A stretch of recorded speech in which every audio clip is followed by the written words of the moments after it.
വിശ്വാസികളായ നമ്മുടെ സവിശേഷമായ സ്വഭാവങ്ങളെ പ്രത്യേകം എടുത്തുകൊണ്ട് അതിനെ ലളിത മനോഹരമായ രീതിയിൽ ഉപമിച്ചുകൊണ്ട് സൂറ ഇബ്രാഹീമിൽ അല്ലാഹു സുബ്ഹാനഹു വ തആല ഒരു സൂക്തം നമുക്ക് പരിചയപ്പെടുത്തി തരുന്നുണ്ട്.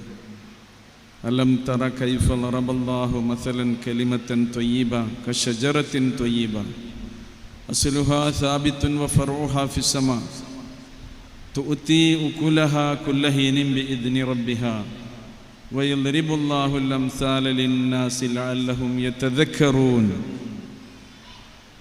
എന്ന ഒരു വലിയ സന്ദേശമാണ് അല്ലാഹു സുബ്ഹാനഹു വ തആല നമ്മുടെ മുമ്പിൽ അവതരിപ്പിക്കുന്നത്.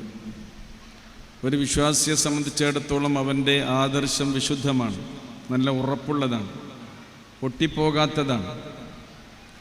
അങ്ങനെ ഉറപ്പുള്ള പൊട്ടിപ്പോകാത്ത നല്ല അടിവേരുകൾ ഭൂമിയിലേക്ക് ആഴ്ത്തി ഇറക്കിയിട്ടുള്ള ഒരു ഉത്തമ വൃക്ഷത്തോടാണ് അല്ലാഹു സുബ്ഹാനഹു വ തആല കലിമ ത്വയ്യിബയാകുന്ന ലാ ഇലാഹ ഇല്ലല്ലാഹ് ഉൾക്കൊണ്ട ഒരു വിശ്വാസിയെ ഉപമിച്ചിട്ടുള്ളത്.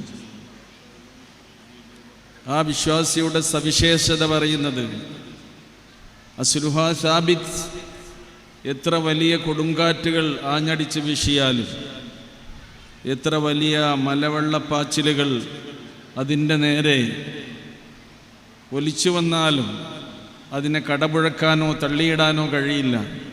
ജീവിതത്തിൻ്റെ ഏത് പ്രതിസന്ധികളിലും പരീക്ഷണഘട്ടങ്ങളിലും പ്രയാസവേളകളിലും തൻ്റെ വിശുദ്ധമായ ആദർശത്തിൽ പിടിച്ചു നിൽക്കുന്ന, അങ്ങനെ തൻ്റെ ജീവിതത്തെ തളരാതെ തകരാതെ മറിഞ്ഞു വീഴാതെ സംരക്ഷിക്കുന്ന നല്ല ഒരു വടവൃക്ഷം.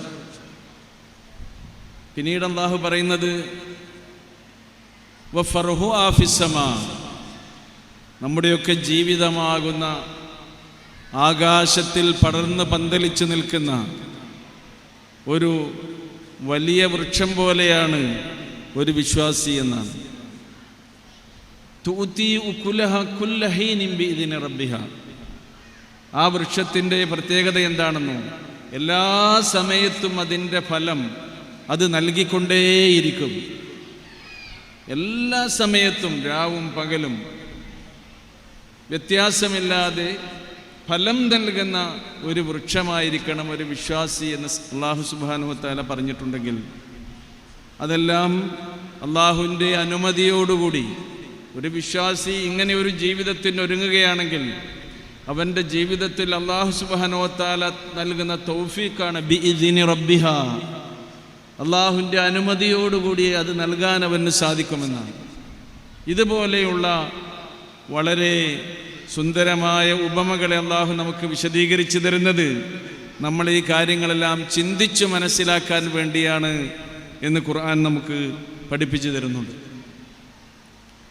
അതേപോലെ തന്നെ നോക്കൂ നിങ്ങൾ, പ്രവാചക തിരുമേനി സ്വല്ലല്ലാഹു അലൈഹി വസല്ലം ഒരു വിശ്വാസിയെ ഉപമിച്ചിട്ടുള്ളത് അൽ മുഅ്മിനു കന്നഹല, ഒരു വിശ്വാസി ഒരു തേനീച്ചയെ പോലെയാണെന്ന്. എന്താ തേനീച്ചയുടെ സവിശേഷത? തഅക്കുലു ത്വയ്യിബൻ വതതലഉ ത്വയ്യിബ, ഏറ്റവും നല്ലതാണത് ഭക്ഷിക്കുന്നത്. ഒരു തേനീച്ച പൂമ്പൊടിയും പൂന്തേനുമാണ് തിന്നുന്നത്, വേറൊന്നും അത് തിന്നുകയില്ല.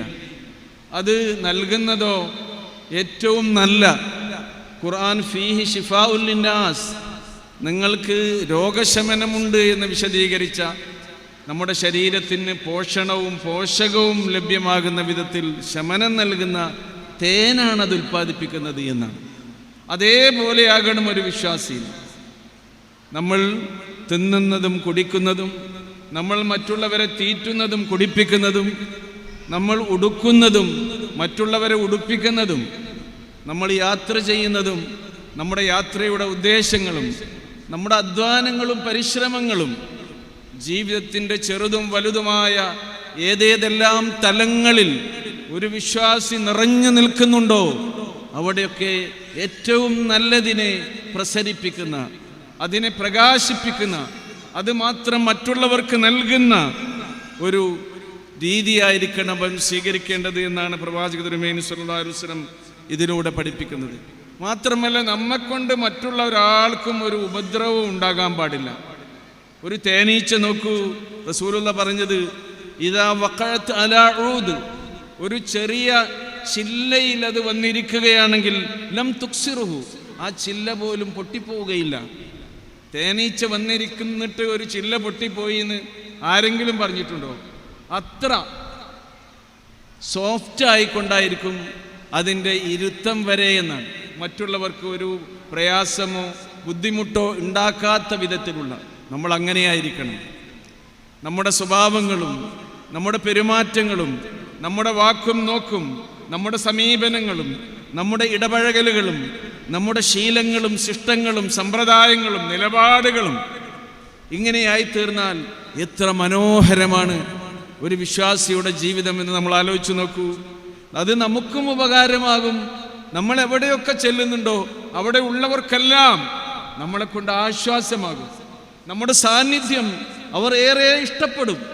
അയാൾ ഇനിയും വന്നിരുന്നെങ്കിൽ, അയാൾ കുറച്ചു നേരം കൂടി നമ്മോട് സംസാരിച്ചിരുന്നെങ്കിൽ. ഒരു വിശ്വാസിയുടെ സംസാരം ഒരു സംഗീതം ആസ്വദിക്കുന്ന പോലെ മറ്റുള്ളവർക്ക് ആസ്വദിക്കുന്ന വിധത്തിൽ അത്ര ഹൃദ്യമാകണമെന്നാണ് പ്രവാചക തിരുമേനി സ്വല്ലല്ലാഹു അലൈഹി വസല്ലം നമുക്ക് പഠിപ്പിച്ചു തന്നിട്ടുള്ളത്. നമ്മുടെ സ്വഭാവത്തെ നമ്മൾ സംസ്കരിച്ചെടുക്കുക എന്നത് തന്നെയാണ് ജീവിതത്തിലൂടെ നമുക്ക് നിർവഹിക്കാനുള്ള വളരെ പ്രധാനപ്പെട്ട ഒരു കാര്യം. നമ്മൾ അനുഷ്ഠിക്കുന്ന സകല ഇബാദത്തുകളും എടുത്തു പരിശോധിച്ചാൽ അതിൻ്റെയൊക്കെ ലക്ഷ്യം ഖുർആൻ പറഞ്ഞു തരുന്നത്, പ്രവാചക തിരുമേനി സ്വല്ലല്ലാഹു അലൈഹി വസല്ലം വിശദീകരിച്ചു തന്നിട്ടുള്ളത് നമ്മൾ ഭക്തരാവുക എന്നതാണ്. ഭക്തിയുടെ യഥാർത്ഥ സന്ദേശം എന്നുള്ളത് ഈ നമ്മുടെ സ്വഭാവ സംസ്കരണത്തിൽ നിന്ന് ആരംഭിക്കുന്നതാണ്. നബി തിരുമേനി സ്വല്ലല്ലാഹു അലൈഹി വസല്ലം അതുകൊണ്ട് തന്നെയാണ് പറഞ്ഞത്, നല്ല പെരുമാറ്റവും സൽസ്വഭാവവും അൽ ഖുലുഖുൽ ഹസൻ യുദീബുൽ ഖതായ, പാപങ്ങളെ അത് ഉരുക്കി കളയുന്നു എന്നാണ്. നമ്മുടെ നല്ല പെരുമാറ്റം നമ്മൾ ചെയ്ത പാപങ്ങളെ ഉരുക്കി കളയും. നമ്മുടെ മുഖത്ത് വിരിയുന്ന പുഞ്ചിരി പോലും നമുക്കൊരു ധർമ്മമായി മാറുമെന്ന് പ്രവാചക തിരുമേനി സ്വല്ലല്ലാഹു അലൈഹി വസല്ലം പറഞ്ഞത് ഇവിടെ നമ്മൾ പ്രത്യേകം ഓർക്കേണ്ടതാണ്. ഏതുപോലെയെന്നോ, കമാ യുദീബുൽ മാഉ അൽ ജലീദ്, മഞ്ഞുകട്ടയെ വെള്ളം ഉരുക്കുന്ന പോലെ നമ്മുടെ പാപങ്ങളെ, നമ്മുടെ തെറ്റുകളെ, കുറ്റങ്ങളെ, ജീവിതത്തിൽ വന്നുപോയ സ്ഖലിതങ്ങളെ, അബദ്ധങ്ങളെ, പാളിച്ചകളെ അത് ഉരുക്കിക്കളയുന്നു നമ്മുടെ സൽസ്വഭാവമെന്ന് പ്രവാചക തിരുമേനി സ്വല്ലല്ലാഹു അലൈഹി വസല്ലം പറയുമ്പോൾ അതിൻ്റെ മഹത്വം എത്രയാണ്! വെറുതെയല്ല റസൂലുള്ളാഹി സ്വല്ലല്ലാഹു അലൈഹി വസല്ലം പറഞ്ഞത്. നിങ്ങളുടെ ജീവിതത്തിൽ നിങ്ങൾ അനുഷ്ഠിക്കുന്ന സകലമാന കർമ്മങ്ങളിലും അള്ളാഹുവിന് ഏറ്റവും ഇഷ്ടമുള്ളതും അള്ളാഹു നിങ്ങളുടെ അമലുകൾ തൂക്കി കണക്കാക്കുമ്പോൾ ഏറ്റവും കൂടുതൽ ഖനം തൂങ്ങുന്നതുമായത് അൽ ഖുലുഖുൽ ഹസൻ അസ്ഖലു ഷൈഇൻ ഫി മീസാനിൽ മുഅ്മിൻ യൗമൽ ഖിയാമ എന്ന് പറഞ്ഞുകൊണ്ടാണ് പ്രവാചക തിരുമേനി സ്വല്ലല്ലാഹു അലൈഹി വസല്ലം ഖുലുഖുൽ ഹസനിനെ, നമ്മുടെ സംസ്കാരത്തെ, നമ്മുടെ സ്വഭാവത്തെ, നമ്മുടെ പെരുമാറ്റങ്ങളെ നമുക്ക് വിശദീകരിച്ചു തരുന്നത്. സഹോദരങ്ങളെ, അതുകൊണ്ട് ഈ കാര്യം തന്നെയാണ് നമ്മൾ ശ്രദ്ധിക്കേണ്ടത്. റസൂലുള്ളാഹി പറഞ്ഞു, കറമുൽ മുഅ്മിൻ ദീനുഹു, നമ്മുടെ അന്തസ്സ്, നമ്മുടെ അഭിമാനം അത് നമ്മുടെ ദീന് തന്നെയാണ്. ദീന് കൈവിട്ടുകൊണ്ടുള്ള ഒരു കളിയും നമ്മുടെ ജീവിതത്തിൽ ഉണ്ടാകാൻ പാടില്ല. അള്ളാഹു നമ്മെ ആദരിച്ചത് ഈ പരിശുദ്ധമായ ദീന് നമുക്ക് നൽകിക്കൊണ്ടാണ്. വലഖദ് കറംനാ ബനി ആദം എന്ന് പറഞ്ഞിട്ടില്ലേ? ഈ ആദരവ് നമ്മുടെ ദീന് കൊണ്ടാണ്. കറമുൽ മുഅ്മിൻ ദീനുഹു വമുറൂഅത്തുഹു അഖ്ലുഹു, നമ്മുടെ മനുഷ്യത്വം എന്ന് പറയുന്നത് അല്ലാഹു സുബ്ഹാനഹു വ തആല നമുക്ക് തന്നിട്ടുള്ള ചിന്താശേഷിയാണ്, നമ്മുടെ ബുദ്ധിയാണ്, ആലോചിക്കാനുള്ള കഴിവാണ്, നമ്മുടെ ദിശനയാണ്. അതുകൊണ്ട് ഒരിക്കലും മടുക്കാത്ത നമ്മുടെ ചിന്താശേഷിയെ നമ്മുടെ ദുനിയവിയും ഉഖറവിയുമായ നമ്മുടെ ജീവിതത്തിന് വേണ്ടി ഉപയോഗപ്പെടുത്തണമെന്നാണ് പ്രവാചക തിരുമേനി സ്വല്ലല്ലാഹു അലൈഹി വസല്ലം നമ്മെ ഉണർത്തുന്നത്. ദീൻ നമ്മുടെ ഏറ്റവും വലിയ മാന്യതയുടെയും അന്തസ്സിൻ്റെയും അടയാളമാകുന്നത് പോലെ നമ്മുടെ മനുഷ്യത്വം എന്ന് പറയുന്നത് നമ്മുടെ ചിന്താശേഷിയാകുന്നത് പോലെ വഹസ്ബുഹു ഖുലുഖുഹു, റസൂലുള്ളാഹി പറയുന്നു, ഒരു വിശ്വാസിയുടെ കുലീനത അത് അവൻ്റെ സംസ്കാരമാണ്, അവൻ്റെ നല്ല സ്വഭാവവും പെരുമാറ്റവുമാണ് എന്ന് പ്രവാചക തിരുമേനി സ്വല്ലല്ലാഹു അലൈഹി വസല്ലം പറഞ്ഞിട്ടുണ്ട്. ഇങ്ങനെ നമ്മുടെ ജീവിതത്തെ നമ്മുടെ നല്ല പെരുമാറ്റം കൊണ്ട്, സ്വഭാവം കൊണ്ട് അതിനെ അലങ്കരിക്കാനാണ് വിശ്വാസികളായ നമ്മൾ ശ്രദ്ധിക്കേണ്ടത്.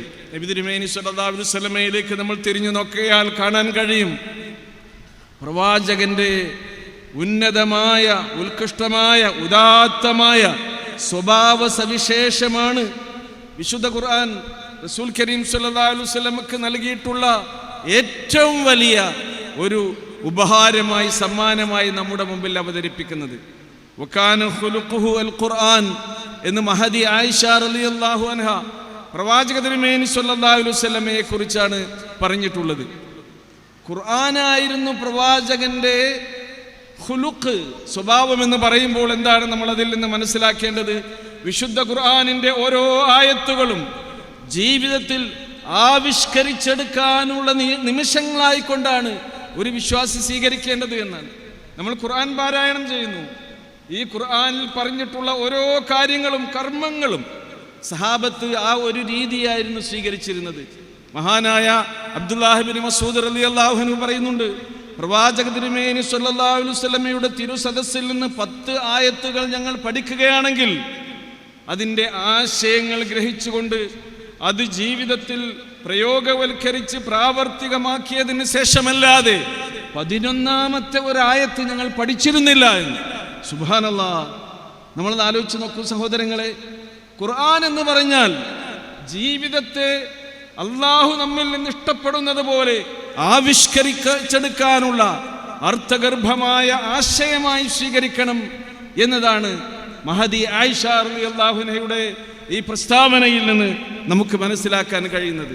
നോക്കൂ, റസൂലുള്ളാഹി പറഞ്ഞത് എന്താണെന്നോ, ഇന്നമാ ബുഇസ്തു ലിഉതമ്മിമ മകാരിമൽ അഖ്ലാഖ്.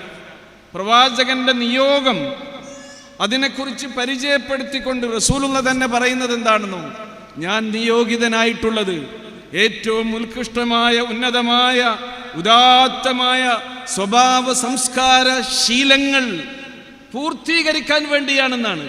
എൻ്റെ നിയോഗത്തിന് ശേഷം ലോകാവസാനം വരെ ജീവിക്കുന്ന മനുഷ്യ മക്കൾക്ക് സ്വഭാവമായി, സംസ്കാരമായി, പെരുമാറ്റമായി, മര്യാദയായി, ധാർമ്മിക മൂല്യങ്ങളായി ഇനി ഒന്നും അതിലേക്ക് ചേർത്ത് വെക്കാനുണ്ടാവുകയില്ല.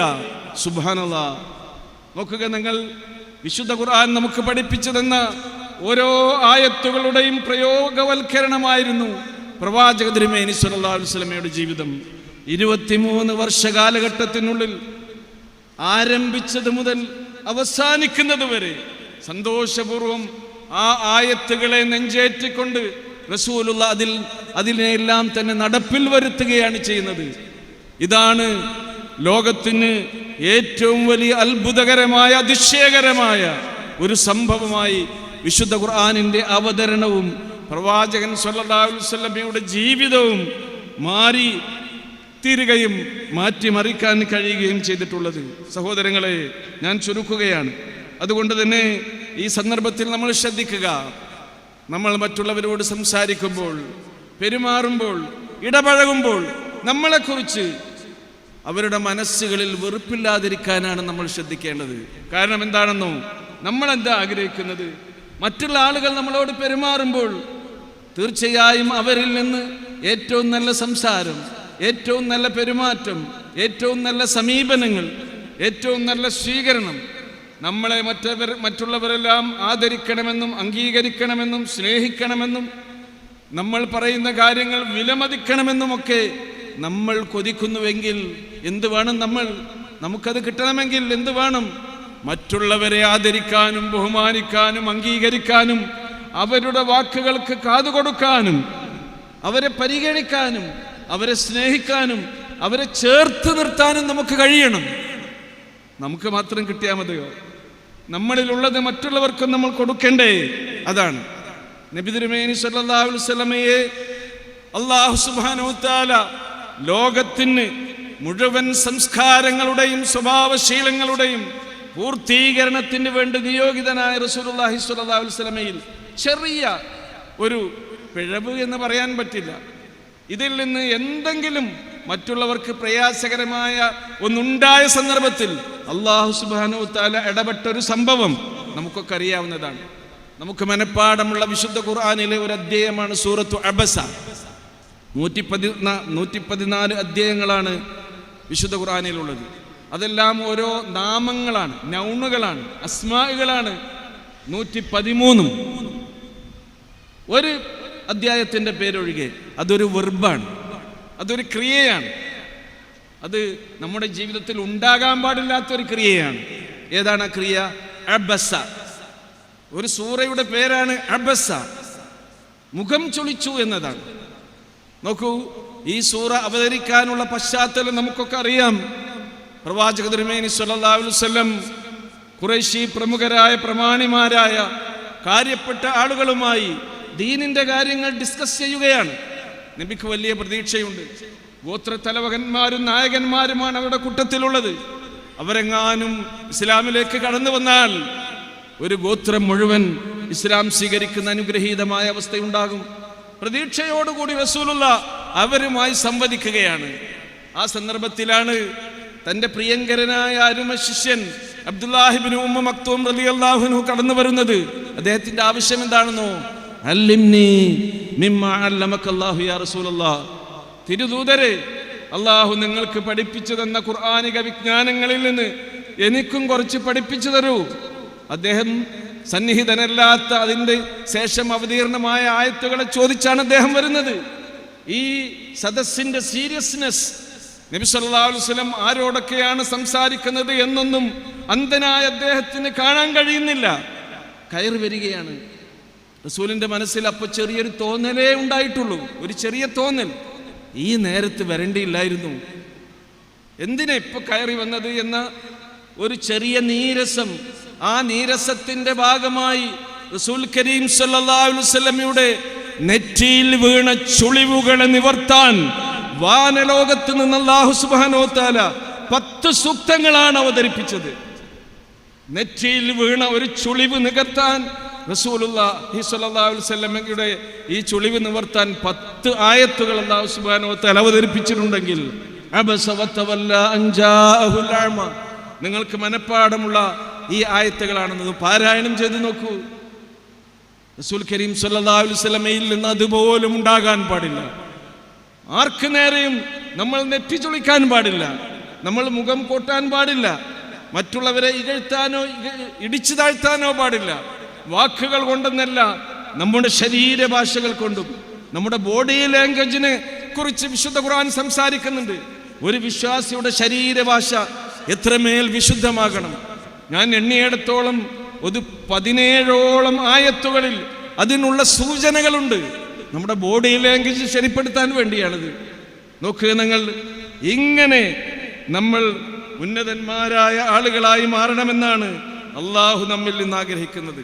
ഇങ്ങനെ ഈ സാധുവായ അന്ധനായ തൻ്റെ അരുമ ശിഷ്യൻ കടന്നു വന്നു ഇങ്ങനെയൊക്കെ ആയത്തുകൾ പ്രവാചക തിരുമേനി സ്വല്ലല്ലാഹു അലൈഹി വസല്ലമയെ ആക്ഷേപിച്ച് എന്ന് പറയാൻ മാത്രമൊന്നുമില്ല. ഈ ആയത്തുകൾ ലോകാവസാനം വരെയുള്ള വിശ്വാസികൾ വിശുദ്ധ ഖുർആനിൽ പാരായണം ചെയ്യുകയാണ്. എന്തിനു വേണ്ടിയാണ് ഇത് അല്ലാഹു സുബ്ഹാനഹു വ തആല നമ്മുടെ മുമ്പിൽ അവതരിപ്പിച്ചിട്ടുള്ളത്? അതാണ് ശരിക്കും നമുക്ക് പഠിക്കേണ്ടത്. അവിടെ നിന്ന് തുടങ്ങണം നമ്മുടെ സംസ്കാരം, നമ്മുടെ തസ്കിയത്ത്, നമ്മളെ തന്നെ നന്നാക്കുന്ന ഈ പരിപാടി എന്നാണ് എനിക്ക് സൂചിപ്പിക്കാനുള്ളത്.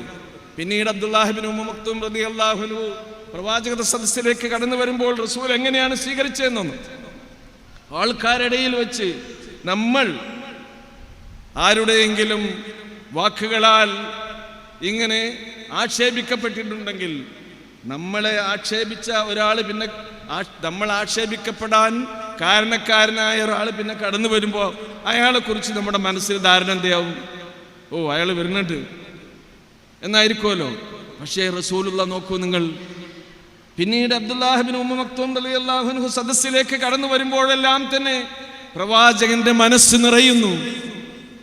സന്തോഷത്താൽ തൻ്റെ ശിഷ്യനെ വാരി പുണർന്നുകൊണ്ട് പറയുന്നത് എന്താണെന്നോ? മർഹബൻ ലിമൻ ആതബനി ഫീഹി റബ്ബി. ഏതൊരു വ്യക്തിയുടെ കാരണത്താലാണോ എൻ്റെ റബ്ബ് എന്നെ ആക്ഷേപിച്ചത്, അയാളാണ് വരുന്നത്. വെൽക്കം, കടന്നു വരൂ എന്നാണ്. അദ്ദേഹത്തിന്റെ സാന്നിധ്യം റസൂലുള്ളാഹി ഇഷ്ടപ്പെടുകയാണ്, കാണാൻ കൊതിക്കുകയാണ്, ഉന്നതമായ സ്ഥാനങ്ങൾ നൽകി ആദരിക്കുകയാണ്. പ്രവാചകൻ മദീനയിലില്ലെങ്കിൽ മുഅദ്ദിനു റസൂലുള്ളാഹി സ്വല്ലല്ലാഹു അലൈഹി വസല്ലം കൂടിയാണ് ഉമ്മ മക്തൂം. പക്ഷേ പ്രവാചകൻ മദീനയിലില്ലെങ്കിൽ സിരിയകളിലോ യുദ്ധയാത്രകളിലോ റസൂലുള്ളാഹ് നാട് വിട്ടു പോയിട്ടുണ്ടെങ്കിൽ പ്രവാചകന്റെ ഇൻചാർജായിക്കൊണ്ട് മദീനയിലെ ഇമാമത്തും മദീനയിലെ പള്ളിയിലെ മസ്ജിദു നബവിയിലെ മുഴുവൻ കാര്യങ്ങളുടെയും മദീനയുടെ ചുമതലയും ഉമ്മു മക്തൂമിനായിരുന്നു, അബ്ദുല്ലാഹിബ്നു ഉമ്മു മക്തൂമിനായിരുന്നു പ്രവാചക തിരുമേനി സല്ലല്ലാഹു അലൈഹി വസല്ലം നൽകിയിരുന്നത് എന്ന് കാണാൻ കഴിയും. സഹോദരങ്ങളെ, അതുകൊണ്ട് ഇതിലൊക്കെ ഒരുപാട് വലിയ പാഠങ്ങളാണ് നമുക്കുള്ളത്. ഇത് നമ്മുടെ ജീവിതത്തിൽ ഒപ്പിയെടുക്കണം, അത് പ്രാവർത്തികമാക്കാൻ പരമാവധി ശ്രമിക്കണം.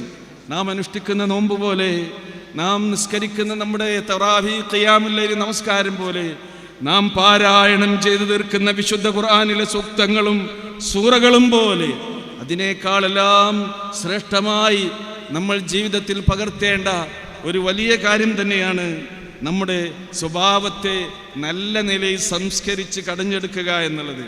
പ്രവാചകന്റെ ശിഷ്യനായ മുആദ് ഇബ്നു ജബൽ റളിയല്ലാഹു അൻഹുവിനെ യമനിലെ ഗവർണറായി അപ്പോയിൻമെന്റ് ചെയ്തുകൊണ്ട് റസൂൽ കരീം സല്ലല്ലാഹു അലൈഹി വസല്ലം യാത്ര അയക്കുന്ന രംഗം ഹദീസുകൾ നമുക്ക് വായിക്കാൻ കഴിയും. യാത്ര അയക്കുമ്പോൾ റസൂല് ഉപദേശങ്ങളൊക്കെ കൊടുക്കും. ഏത് സ്ഥലത്തേക്കാണ് പോകുന്നത് ആ സ്ഥലത്തെക്കുറിച്ചുള്ള ഒരു പരിചയപ്പെടുത്തലുണ്ടാകും. അവിടുത്തെ രാഷ്ട്രീയമായ കാര്യങ്ങൾ, അവിടുത്തെ രാഷ്ട്രീയ കാര്യങ്ങളെപ്പോലെ തന്നെ സാമൂഹികമായ കാര്യങ്ങൾ, അവിടുത്തെ മതനിലപാടുകൾ, ഏതൊക്കെ മതക്കാരാണ് അവിടെ ഉള്ളത്, എന്താണ് അവിടുത്തെ രാഷ്ട്രീയം, അവിടുത്തെ ജനങ്ങളുടെ ജീവിത രീതി, ഇതൊക്കെ പറഞ്ഞ് പരിചയപ്പെടുത്തി ഒട്ടകപ്പുറത്ത് മുആദ് ഇങ്ങനെ പോവുകയാണ്. റസൂലുള്ളാഹ് മദീനയുടെ അതിർത്തി വരെ അദ്ദേഹത്തെ നടന്ന് അനുഗമിച്ചുകൊണ്ട് ഇങ്ങനെ ഓരോ വസിയത്തുകൾ നൽകുന്നുണ്ട്. അതിൽ വളരെ പ്രസക്തമായൊരു വസിയത്താണ് യാ മുആദ് ഇത്തഖില്ലാഹ് ഹൈസുമാ കുൻത്. മുആദേ, നിങ്ങൾ എവിടെയാണെങ്കിലും, നാട്ടിലെ ഒരു സാധാരണ പ്രജയാണെങ്കിലും, ഇനി യമനിലെ ഗവർണറായി അവിടുത്തെ ഭരണാധിപനായി നിങ്ങൾ ജീവിക്കുകയാണെങ്കിലും ഇത്തഖില്ലാഹ്, നിങ്ങൾ അല്ലാഹുവിനെ സൂക്ഷിക്കണം. പള്ളിക്കുള്ളിലാണെങ്കിലും പള്ളിക്ക് പുറത്താണെങ്കിലും പടച്ചവനെ നിങ്ങൾ പേടിക്കണം. അതേപോലെ തന്നെ അവിടുന്ന് പറയുകയുണ്ടായി നിങ്ങളിൽ ഒരു വീഴ്ച പറ്റിയാൽ, ഒരു തെറ്റ് സംഭവിച്ചാൽ ആ തെറ്റിനെയും വീഴ്ചയെയും തേച്ച് മായ്ച്ച് കളയുന്ന പുണ്യകർമ്മങ്ങൾ അതിൻ്റെ കൂടെ നിങ്ങൾ തുടർത്തണം എന്നാണ് പറയുന്നത്. മൂന്നാമത്തെ വസിയത്ത് വഖാലിഖിന്നാസ് ബിഖുലുഖിൻ ഹസൻ, ജനങ്ങളോട് നല്ല സ്വഭാവത്തിൽ പെരുമാറണമെന്നാണ്.